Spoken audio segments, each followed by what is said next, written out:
How long can the Chief Constable of the country's second biggest police force survive in his job after this damning statement from the Home Secretary? I must declare today that the Chief Constable of West Midlands Police no longer has my confidence. A report has accused Craig Guildford of leading a force which, instead of finding evidence, simply made it up or exaggerated it to support its decision to ban Israeli football fans from a match against Villa.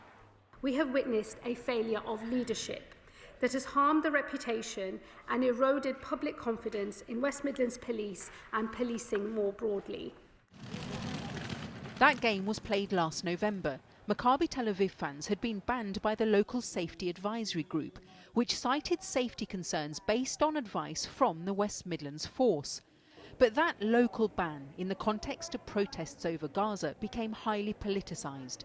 The force was accused of paying too much attention to the concern of some local Muslim groups and mosques, who haven't spoken on camera about this before. But instead, they capitulated to the Islamist mob by banning the Maccabi fans. So this idea that there were Islamists or extremists putting undue pressure on the police? It was absolutely ridiculous. You can't put pressure on the West Midlands Police. Talk about a police constable and the police force that didn't bow down to, political pressure from Shabana and the Prime Minister. So how are they going to, to overturn the ban? To bow down to a few community leaders? That certainly isn't the case. And if anything, it was just, listening to them and their concerns, and the concerns were real. Cameron Hussein was formerly chief exec of the Green Lane Mosque and sat on one of the interview panels when Mr Guildford was appointed. Now that the Home Secretary has said she doesn't have confidence in him, do you think he will have to step down? It's quite clear that there's a particular narrative that's building, and Craig is nothing more than a scapegoat. Mr Hussein says there were genuine concerns locally about the behaviour of Maccabi fans, but today's report found West Midlands Police overstated this threat, whilst understating the threat to the Maccabi fans. The Chief Constable has had to apologise to the Home Affairs Select Committee for misleading evidence, including this. We don't do that, we don't use the AI. In fact, the force did use AI to search for evidence of previous trouble between Maccabi and West Ham, but that match never actually took place. It was an AI glitch. The force also apologised for suggesting it had consulted with the Jewish community before the ban, something which angered local groups.